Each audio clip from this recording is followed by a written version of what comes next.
Salut, c'est Émeric et bienvenue dans cette nouvelle vidéo où on va voir ensemble les 9 raisons principales expliquant pourquoi ta boutique n'a plus de ventes ou tout simplement pourquoi tes ventes diminuent. On va voir bien sûr les 9 raisons principales à ce phénomène, mais aussi les 9 solutions afin de pallier à ce phénomène. Alors pour ceux qui ne me connaissent pas, je m'appelle Émeric, j'habite sur Hong Kong depuis presque 6 ans maintenant, où je vis avec ma famille. Je vis de plusieurs business en ligne, notamment des boutiques en ligne et aussi du consulting que je fais pour des clients sur Hong Kong et aussi en Europe. Donc tout de suite, on va voir les 9 raisons expliquant pourquoi tes ventes souffrent et les 9 solutions pour y remédier.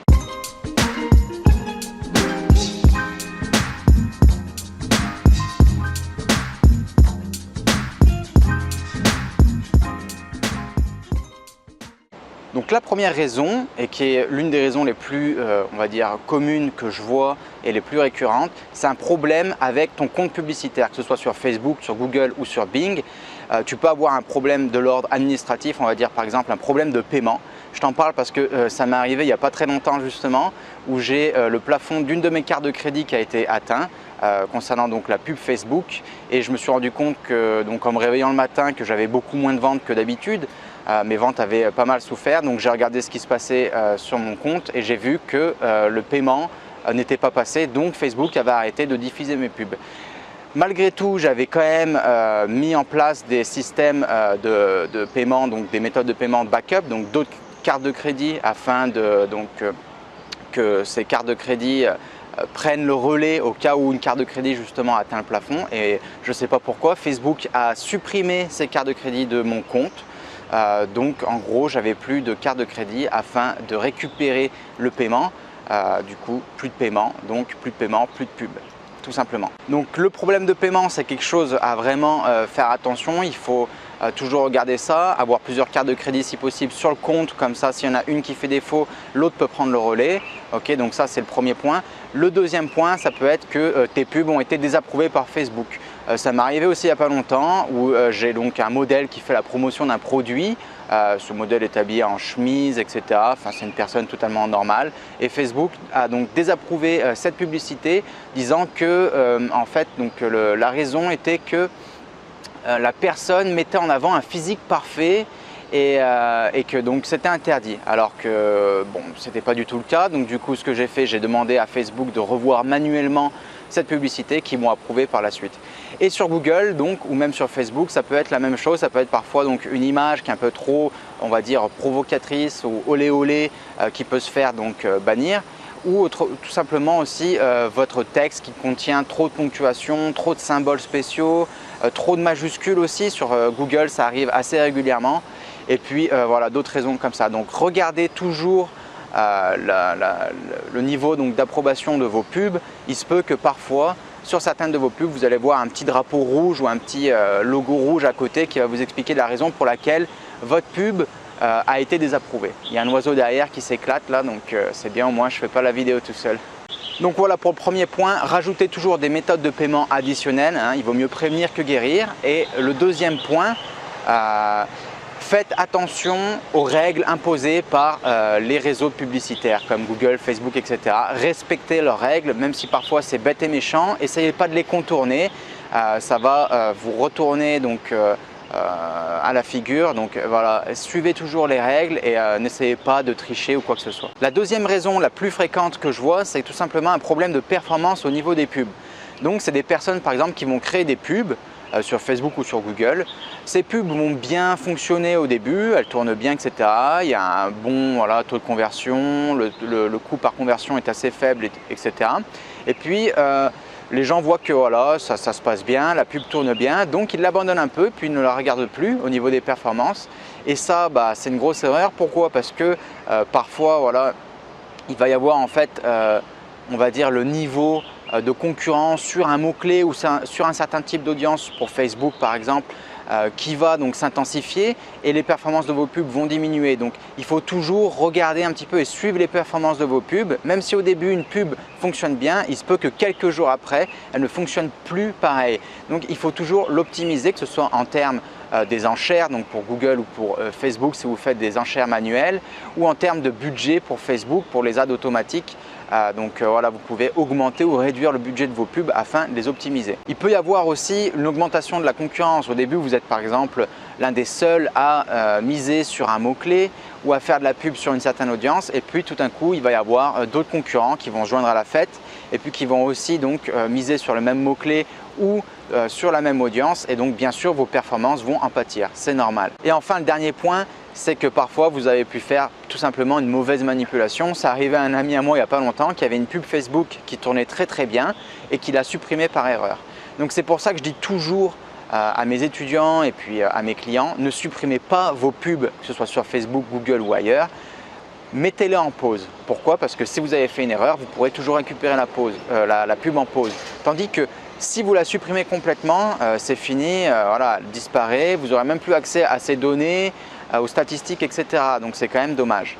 Voilà, donc ça c'est la petite bêtise, on va dire, la petite erreur bête et méchante, mais ça arrivait à tout le monde, croyez-moi. Donc pour conclure ce deuxième point, vérifiez toujours les performances et les KPI, donc les indicateurs de performance de vos pubs. Voilà, tous les jours, regardez un petit peu le taux de conversion général de telle ou telle pub ou de vos campagnes, le coût d'acquisition et ces différents critères-là qui sont quand même super importants quand on fait de la pub et qu'il y a des euros en jeu et de l'argent en jeu. La troisième raison principale qui explique une chute des ventes, ça va être un mauvais référencement ou un dégringolement, on va dire, au niveau du référencement sur les moteurs de recherche.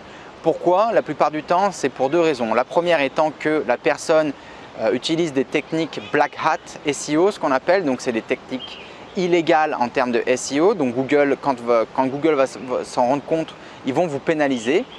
Et la deuxième raison, c'est que l'algorithme de Google a changé, il y a eu une mise à jour, comme ça s'est passé dernièrement avec Penguin et puis avec Panda. Okay, donc ce qui était vrai avant ne l'est plus maintenant. Donc par exemple, le nombre de mots-clés sur une page ou le nombre de liens sur une page n'a pas d'importance. L'important, ça va être plus au niveau qualitatif, la qualité du contenu, le taux de conversion de telle ou telle page, etc. etc. Donc, pour ça, pour avoir toujours un bon référencement en termes de SEO, c'est un sujet qui est assez compliqué, mais respectez toujours les règles en la matière au niveau des moteurs de recherche. Donc, essayez pas de tricher ou de gruger Google parce que ça va vous retomber dessus un jour ou l'autre. Et puis donc, essayez toujours de mettre à jour votre site avec du contenu frais, du contenu intéressant et pertinent pour votre audience. N'essayez pas de spammer voilà, avec des mots-clés ou d'autres choses. Ça fera que vous pénalisez sur le court et moyen terme. La quatrième raison principale que je vois le plus souvent, ça va être au niveau des problèmes de paiement. Donc ça peut être au niveau du flow, on va dire, du process de paiement sur votre site ou au niveau du PSP, donc du Payment Service Provider, donc du partenaire de paiement comme PayPal ou Stripe par exemple, qui va avoir des problèmes. Donc le premier problème que je vois en général, ça va être par exemple un morceau de code qui est cassé sur le site ou un petit bug, quelque chose comme ça. Ça n'arrive pas souvent avec Shopify, mais ça peut arriver si vous avez créé votre site en propre ou que vous êtes sur une autre solution. Parfois il peut arriver qu'il y ait un bug tout simplement au niveau du formulaire ou au niveau de la page de paiement, et donc forcément ça va faire fuir vos visiteurs. Le deuxième problème, ça peut être aussi on va dire un bug ou un problème au niveau du partenaire de paiement. Bien que ce soit PayPal, Stripe, WorldPay ou Moneybooker, peu importe, ces partenaires de paiement là, ça doit être des mastodons, ok. Ils peuvent aussi avoir des problèmes au niveau du serveur, au niveau de leur système informatique ou même des fois des attaques aussi de pirates. Donc qu'est-ce que ça va faire? Ça va faire que votre taux de conversion au niveau de cette plateforme de paiement là va se casser la gueule tout simplement. Donc soit les clients n'arriveront pas à passer commande, soit il y aura toujours un message d'erreur ou quelque chose qui les bloquera. Donc dans ce cas-là, il faut toujours aussi vérifier et faire des paiements tests pour voir si vous, avec votre carte de crédit, etc., vous pouvez faire un paiement avec succès sur votre site. De toute façon, ça, vous pouvez le faire. Vous achetez par exemple un article qui n'est pas très cher, à quelques euros. Vous pouvez même créer un article exprès puis mettre un prix par exemple de 1 euro. Et puis après, vous vous remboursez, vous aurez très peu de frais là-dessus. Et au moins, voilà, vous avez la tranquillité d'esprit de savoir que ce n'est pas un problème de votre système de paiement ou de votre process de paiement, tout simplement. Et puis aussi, le troisième point donc, concernant les partenaires de paiement et les systèmes de paiement, ça peut être parfois un problème de performance avec votre partenaire de paiement. Donc si vous avez trop eu de litiges ou trop eu de plaintes au niveau de PayPal, de Stripe, etc. Qu'est-ce qu'ils vont faire? Eh ben, ils vont tout simplement annuler votre compte ou du moins le suspendre et donc vous ne pourrez plus offrir de paiement par le biais de PayPal ou par le biais de Stripe ou n'importe quel partenaire paiement avec lequel vous travaillez. Donc ça, c'est aussi quelque chose qu'il faut vraiment toujours faire attention et privilégier. Toujours traiter les partenaires de paiement voilà, comme votre prince ou votre princesse charmante parce que c'est vraiment quelque chose de crucial pour votre business. Donc il faut toujours bien suivre les performances et puis les litiges, etc. sur tout ce qui est partenaire de paiement. La raison numéro 5 concernant donc le problème au niveau des ventes, et ça c'est un point qui est très difficile à comprendre pour beaucoup d'entrepreneurs et beaucoup de marketeurs, c'est au niveau du contexte économique. Si le contexte économique sur votre marché ou même dans votre pays ou à un certain moment donné va être mauvais, forcément les ventes de votre boutique en ligne vont être affectées. Ça va être vrai pour vous, mais ça va être vrai aussi pour vos concurrents et pour tout le reste du marché. Okay, donc peu importe que vous ayez une boutique en ligne ou une boutique physique, tout le monde va souffrir de ce problème économique. Okay, donc ça c'est quelque chose à ne pas négliger parce que vraiment, voilà, par exemple, donc le contexte économique, on va dire en fin de mois, les gens n'ont plus d'argent sur leur compte, ils attendent leur salaire. Donc en fin de mois, en général, les ventes diminuent. C'est normal, les gens n'ont plus de sous sur leur compte, donc ils ne vont pas faire du shopping ou alors ils vont acheter des choses, mais on va dire des choses qui ne sont pas très chères. Donc le panier moyen va être assez bas. Okay, donc ça peut être un premier point. Le deuxième point, ça va être par exemple que vous êtes sur une activité saisonnière. Si vous vendez des équipements par exemple pour tout ce qui est sport d'hiver ou sport d'eau, forcément en été vous n'aurez pas trop de ventes si vous vendez du matos pour le ski et vice versa si vous vendez du matos pour faire du surf ou des sports d'eau. En hiver, vous n'aurez pas de vente non plus. Donc voilà, il y a aussi ces critères-là qui sont à prendre en compte, le caractère saisonnier de votre activité. Et puis, il y a toujours aussi les périodes creuses, donc par exemple avant ou après les soldes ou pendant la rentrée, pareil, selon votre activité, le chiffre de votre boutique va peut-être aussi en pâtir un petit peu. Donc voilà, toutes ces choses-là sont à prendre en compte. Et il ne faut pas négliger cet aspect économique donc, du marché et on va dire de la conjoncture qui a donc un impact direct sur les performances de votre boutique en ligne. Le sixième point est pareil, ça se rejoint en fait avec le cinquième point donc, qui est le contexte économique, c'est le contexte social. Okay, ça paraît bête comme ça, mais comme je le disais avant dans une vidéo récente, si vous avez par exemple que vos clients sont en période de vacances, donc par exemple c'est les vacances d'été, donc forcément aussi les gens seront moins à même d'être devant leur PC, etc. Donc vos ventes vont aussi en pâtir. Ça peut être aussi donc vis-à-vis de la météo. Quand il fait beau, en général, les gens font quoi? Les gens sortent, vont au parc, vont se balader ou vont faire même du shopping en ville. Donc forcément, ils ne restent pas chez eux, devant leur PC, à faire du shopping. A contrario, quand il pleut, les gens ne sortent pas, donc ils ont tendance à faire plus de shopping en ligne. Donc c'est quelque chose aussi qui va vous permettre d'avoir, on va dire, de meilleures ventes les jours pluvieux en général. Moi, j'ai toujours constaté que j'ai des meilleures ventes que les jours où il fait beau.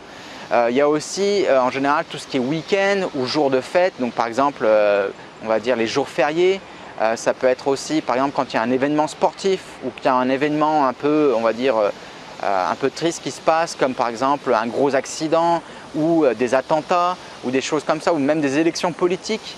Voilà, ça c'est des choses voilà, qui vont, on va dire, avoir un impact sur le moral des gens et sur donc leur comportement d'achat. Donc forcément, ils ont moins, on va dire, le moral pour faire du shopping, etc. Ils sont moins dans ce contexte-là. Ils vont plus voilà, se tourner vers les news, etc. Ou même, on va dire, essayer de se changer les idées. Donc forcément, le chiffre sur vos boutiques en ligne en pâtira aussi un petit peu, c'est normal. Donc voilà, le point numéro 5 et le point numéro 6, ce sont des contextes, on va dire, économiques et sociaux qui peuvent avoir un effet assez négatif sur les ventes de votre boutique en ligne. Et ça, concrètement, on ne peut pas faire grand-chose. Donc quand ce genre de phénomène arrive, il ne faut surtout pas paniquer parce que c'est là qu'on fait le plus d'erreurs. Et puis profitez-en. Profitez de ces périodes creuses pour travailler sur vos boutiques, sur le référencement de votre boutique, sur le nombre de produits ou même, on va dire, le contenu de votre boutique, améliorer vos pages produits, améliorer vos offres, vos promotions, créer des codes promo. Voilà, faites attention parce qu'en général, donc, quand vous avez vous êtes dans une période creuse comme ça, les gens continuent un petit peu quand même à regarder ce qui se passe sur Internet, etc. Ils font un petit peu du lèche-vitrine. Ils vont regarder voilà, les produits de votre site, etc. Ils ne vont pas forcément acheter. Donc vous allez peut-être avoir toujours un nombre de visiteurs sur votre boutique qui sera assez élevé, mais au final, ces gens-là ne vont pas convertir.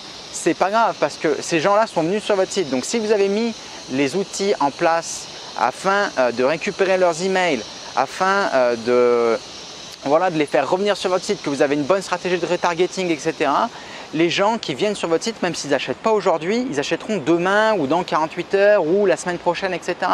Donc, ce n'est pas du trafic non qualifié et ce n'est pas perdu. Même si un jour, vous avez moins de ventes que d'habitude, tant que vous avez tous ces outils-là en place qui vous permettent ensuite de remarketer, de les retargeter et puis donc de refaire de la promotion, que ce soit par le biais de vos newsletters ou d'autres offres, voilà, ce n'est pas peine perdue. Donc, ne désespérez pas quand cela arrive.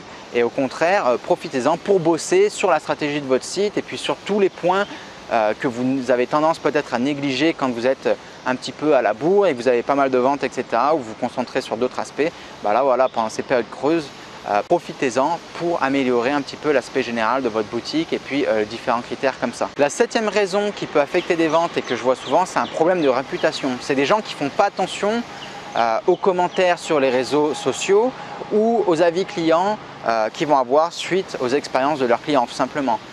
Donc vous savez qu'aujourd'hui il y a des plateformes on va dire d'avis clients qui sont ouvertes au public. Même si vous n'êtes pas enregistré là-dessus, les gens ont la possibilité de venir donner une note à votre boutique concernant leur expérience d'achat. Donc ça c'est quelque chose aussi d'important. C'est pas grave si vous avez de temps en temps une mauvaise note, que vous avez qu'une étoile, etc. C'est pas grave, ça arrive à tout le monde. C'est même bien parfois d'avoir des notes un petit peu négatives parce que si vous avez que des notes de 10 sur 10 ou 5 sur 5, ça paraît louche. Moi personnellement, quand j'arrive sur une boutique et je vois qu'il y a 200 avis clients et que les 200 avis sont tous super, rédigés sans faute d'orthographe avec une note de 5 étoiles, etc. Je me dis, il y a anguille sous roche. Okay, tandis que quand je vois des avis négatifs et puis que je vois que la boutique en ligne, la personne en question a répondu à ces avis négatifs, se défend, etc., etc., et bah, au contraire, là, je me dis, ah ouais, les mecs, ils sont réactifs, ils sont pros, ils sont sérieux. De toute façon, il y aura toujours des gens mécontents. Okay, vous avez beau faire tout votre possible et du mieux que vous pouvez, il y aura toujours des gens qui ne seront pas satisfaits. Donc, ça aussi, les gens le savent. Okay, il y aura toujours une part infime, on va dire, d'abrutis voilà, qui vont toujours se plaindre, qui ne vont jamais être contents ou qui vont dire « Ah ouais, j'ai vu un avis négatif sur les 300 avis que vous avez, donc j'achète pas sur votre boutique en ligne. » C'est pas grave. En général, ces clients-là, c'est des clients chiants qui vont commander une petite babiole chez vous et puis qui vont tous les jours vous envoyer des emails. Elle est où ma commande? Il est où mon colis? Et pourquoi ça bouge pas? Etc. Donc ces gens-là aussi parfois, c'est bien de voilà, faire on va dire un tri naturel et puis qu'ils n'achètent pas sur votre boutique en ligne. Hein. C'est pas un problème. Mais ça, donc voilà, c'est un aspect important. La réputation de votre boutique, faites toujours attention et faites en sorte que les avis soient modérés et que vous répondiez aux avis positifs comme aux avis négatifs. La 8e raison, ça va être au niveau de la concurrence. Vous pouvez avoir un problème avec vos concurrents. Quand je dis un problème, ce n'est pas vraiment un problème, mais c'est je veux dire, la chose logique qui arrive quand on fait du business, c'est qu'il va y avoir un concurrent qui va vendre le même produit que vous ou un produit similaire, moins cher ou avec un service en plus que vous n'offrez pas. Ça peut être par exemple, je ne sais pas, une livraison plus rapide ou un service après-vente qui est, on va dire, plus compréhensif et de meilleure qualité que le vôtre ou d'autres choses comme ça. Donc ça c'est pareil, gardez toujours un œil sur vos concurrents. Une fois par semaine, allez voir sur les différents sites de vos concurrents, voir un petit peu ce qui se passe, quels produits ils font, quelle est leur stratégie de prix pour que vous puissiez un petit peu aussi prendre donc, on va dire l'activité des concurrents en compte dans votre activité. Si vous vendez un produit à 30 € mais que votre concurrent le vend à 10 €, forcément, peut-être qu'avant vous vendiez, on va dire 10 produits par jour et puis là d'un coup vous en vendez plus que 2, forcément, voilà, les gens voient, il y a beaucoup de gens maintenant, les gens sont de plus en plus intelligents, on va dire, quand il en vient au commerce en ligne, donc les gens comparent un petit peu les prix sur différentes boutiques en ligne. Voilà, donc j'ai eu un petit problème de caméra, la vidéo s'est coupée, donc de retour. Et je disais donc, gardez toujours un œil sur vos concurrents, regardez ce qui se passe, regardez ce qu'ils font et puis adaptez votre stratégie en fonction d'eux aussi parce que mine de rien, voilà, les concurrents et les différents acteurs qu'il y a sur le marché ont aussi un impact sur la performance de votre boutique en ligne. Et enfin, donc, le dernier point, qui est le point numéro 9, c'est une modification de stratégie un peu trop soudaine, un petit peu trop brusque. Parfois, voilà, il y a des gens qui vont, on va dire, changer leur stratégie de pricing vraiment, on va dire, du simple au double, ou qui vont vraiment, on va dire, modifier les prix de leur boutique en ligne, donc les prix des produits sur leur boutique en ligne de manière assez drastique, assez conséquente. Donc forcément, ça va aussi avoir un impact sur vos ventes, et pendant quelques jours, vous allez avoir un petit creux parce que les visiteurs qui étaient sur votre site et puis qui guettaient un petit peu vos produits, etc. Parce que les gens, voilà, j'ai déjà dit dans une vidéo, en France, la décision d'achat en ligne se passe sur plus de 72 heures. D'accord? Donc les gens souvent mettent 72 heures à se dire « Ok, je vais acheter ce produit-là ». Donc de la phase de recherche à la phase d'achat, il peut se passer 72 heures.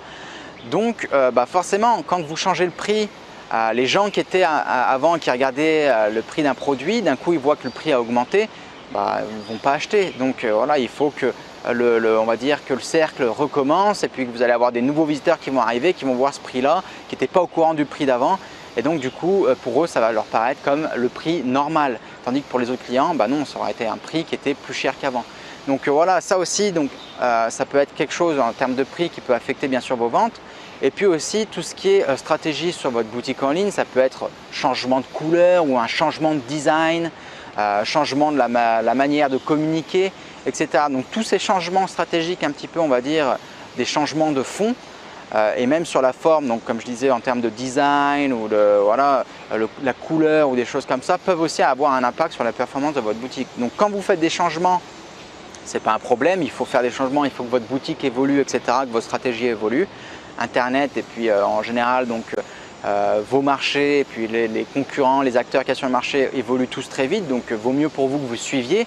Mais faites les changements logiquement et petit à petit. Faites pas des changements brusques d'un coup, tout à coup.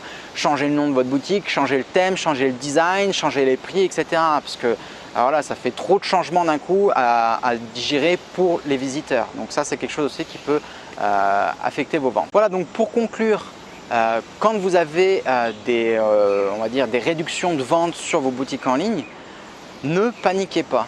Voilà, c'est vraiment, on va dire, la règle la plus importante. Il ne faut pas paniquer. Ne coupez pas vos pubs, ne changez pas du tout au tout vos stratégies. Ce qui marchait avant marchera toujours demain. Je veux dire, comme je vous disais avant, il faut que votre stratégie et votre boutique en ligne évoluent, mais il ne faut pas tout changer du tout au tout du jour au lendemain. Donc ne paniquez pas, réduisez un petit peu vos budgets publicitaires, etc. Vous pouvez peut-être essayer de réduire un petit peu vos prix pour voir si ça a un effet positif ou pas sur vos ventes, mais ne paniquez pas. Et puis regardez, voilà, passez ces 9 points au crible, regardez un petit peu si vous n'avez pas de problème de performance au niveau des pubs, au niveau de votre compte publicitaire, au niveau des partenaires de paiement, au niveau de vos concurrents, le contexte économique, etc., etc. Mais vraiment, ça, c'est le critère le plus important pour moi, ne pas paniquer. Le deuxième point que je vais aborder dans cette conclusion et qui est important pour moi, c'est qu'il faut prendre du recul. Regardez par exemple une boutique physique ou une entreprise, que ce soit dans le secteur B2B ou B2C, une entreprise de service par exemple. Il y aura des jours où forcément elle fera un chiffre négatif et puis des jours où elle va exploser son chiffre, elle fera un chiffre positif. En général, par exemple le lundi ou le mardi, on sait tous que c'est une période creuse en France, donc voilà, il y a forcément pour une boutique physique, il y a moins de visiteurs, moins de trafic, etc. dans la boutique, donc moins de ventes. C'est pareil pour votre boutique en ligne. Vous n'allez pas pouvoir tous les jours maintenir le même chiffre d'affaires, le même taux de profitabilité, etc., etc. Donc essayez de voir un petit peu la big picture, comme on dit en anglais. Mettez les choses en perspective, prenez du recul et dites-vous, ok, là aujourd'hui j'ai perdu en termes de chiffres et de profitabilité sur ma boutique. C'est pas grave, j'ai récupéré 50 adresses email. Ces 50 adresses email, je vais pouvoir les recibler par la suite et leur proposer des offres. Maintenant, ce qui est important à la fin du mois, c'est mon chiffre global. Est-ce que j'ai fait un profit ou est-ce que j'ai fait une perte à la fin du mois? Et en fonction de ça, vous saurez voilà, les performances de votre site. Mais voilà, si vous avez juste une mauvaise journée ou 2, 3, quelques mauvaises journées, c'est pas grave. L'important, c'est le chiffre final. Et enfin, donc le troisième point qui se rejoint avec le deuxième point, Ce qu'il faut regarder surtout, c'est la profitabilité sur le moyen et le long terme. Voilà, c'est ça qui est le plus important. Vous pouvez avoir un très mauvais mois, c'est pas grave. Si vous vous rattrapez le mois d'après, peut-être que vous allez faire même le double ou je ne sais pas. Donc voilà, ne paniquez pas, ne vous faites pas de soucis. Faites les choses méthodiquement et logiquement. Ne réagissez pas émotionnellement en paniquant et puis en changeant du tout au tout, etc. C'est là que vous ferez des conneries et que vous le regretterez. Donc voilà, faites les choses méthodiquement et logiquement et puis suivez un petit peu ces différentes méthodes, on va dire, ces différents points que je vous ai donnés dans cette vidéo qui va vous permettre de vérifier rapidement si vous avez un problème au niveau de votre site, de vos partenaires de paiement ou de peut-être plus un problème externe en lien avec la concurrence ou le marché ou quelque chose comme ça. Et puis n'oubliez pas qu'une règle importante aussi dans le business, c'est que l'entreprise ou le business ayant la capacité d'acquérir un client au coût le plus élevé gagnera la bataille concurrentielle au final. Pourquoi? Parce que si vos concurrents ou même si vous, d'un coup, vous coupez vos pubs, etc. et puis vous arrêtez de faire des promotions parce que vous avez une ou deux mauvaises journées, le concurrent qui, lui, garde ses pubs actives, même s'il réduit un petit peu ses budgets, mais s'il garde ses pubs actives, forcément, ce sera lui le gagnant au final. Pourquoi? Parce que ce sera lui qui aura eu la meilleure visibilité pendant une période creuse. Et quand, on va dire, l'activité va redémarrer, forcément, son activité redémarrera plus forte que la vôtre. Je vois qu'il y en a là qui s'éclatent bien là, au niveau des oiseaux. Il y a une volière derrière, donc c'est pour ça. Excusez-moi si vous avez trop de bruit de fond. Mais voilà, c'est les aléas du live, on va dire. Voilà, donc c'est tout pour cette vidéo. On se retrouve très bientôt pour une prochaine vidéo. Si vous souhaitez pousser l'expérience e-commerce à fond, j'ai ma formation donc Shopify Hero qui est disponible. Cette formation elle se compose de 4 modules dans lesquels vous allez apprendre à rechercher des idées de business et des produits gagnants. Donc ça c'est le module numéro 1. Le module numéro 2 s'agit donc de la construction d'une boutique en ligne et puis des applications qui vont bien justement vous permettant de faire du marketing, de la promotion, d'améliorer aussi les opérations de votre boutique en ligne, etc. etc. Donc ça c'est le point numéro 2. Le module numéro 3 consiste donc à tout ce qui est recherche d'audience sur Facebook et le module numéro 4, la publicité Facebook avec les basiques et puis aussi la stratégie d'expansion qui va vous permettre d'amener votre boutique en ligne de 0 à 100, à 1000, à 10 000, etc. etc. Donc voilà, cette formation elle est disponible en ce moment même. Elle est à 197 € au lieu de 497 €. 197 €, ça va vous permettre d'avoir quoi? Ça va vous permettre d'avoir la formation à vie. Cette formation, une fois que vous l'avez, il n'y a pas d'abonnement ou quoi que ce soit. Elle vous appartient, c'est un paiement et puis that's it, c'est tout. Cette formation, je la mets à jour continuellement. Donc s'il y a des changements en termes de pub Facebook ou de Shopify ou d'applications, etc., c'est des choses que je remets à jour régulièrement afin que cette formation elle soit toujours à jour et toujours d'actualité. Et puis en rejoignant cette formation, vous avez aussi la possibilité de rejoindre un groupe privé sur Facebook, qui est un groupe d'entraide, où tous les membres de la formation peuvent échanger, que ce soit sur Shopify, sur Facebook et puis sur le business en ligne de manière générale. On peut même échanger des tuyaux, des contacts, etc. C'est fait pour, c'est un peu un business club, je dirais. Donc il y a pas mal de choses aussi qui sont réservées aux membres. Je prépare aussi des surprises justement pour ces membres, pour les membres de ma formation, et puis aussi des offres exclusives donc qui sont réservées uniquement à ces membres, et puis avec aussi donc des prix préférentiels pour les membres de ma formation. Forcément. Pour ceux qui sont intéressés que par un module ou 2 modules de la formation, je mets aussi à disposition les modules à la carte. Donc voilà, si quelqu'un n'a pas envie de passer par le module Facebook, mais préfère juste savoir tout ce qui est la création du site, cette personne peut acheter le module numéro 2. Il n'y a pas de problème, vous avez les mêmes avantages. Vous pouvez rejoindre le groupe privé sur Facebook, vous avez aussi les mêmes documents à disposition, etc. etc. Donc il n'y a pas de souci là-dessus. Le but c'est que ce soit flexible pour tout le monde et puis que tout le monde puisse y trouver son compte. Voilà, donc c'est tout pour aujourd'hui. Je te remercie d'avoir suivi cette vidéo. Si tu as trouvé de la valeur dans cette vidéo, n'hésite pas à me donner un petit pouce bleu et à t'abonner à ma chaîne afin de rester au courant des dernières nouveautés en termes de pub Facebook, de stratégie e-commerce, de Shopify et puis de business en général. Je te remercie et je te dis à bientôt. Ciao ciao et n'oublie pas, reste fort.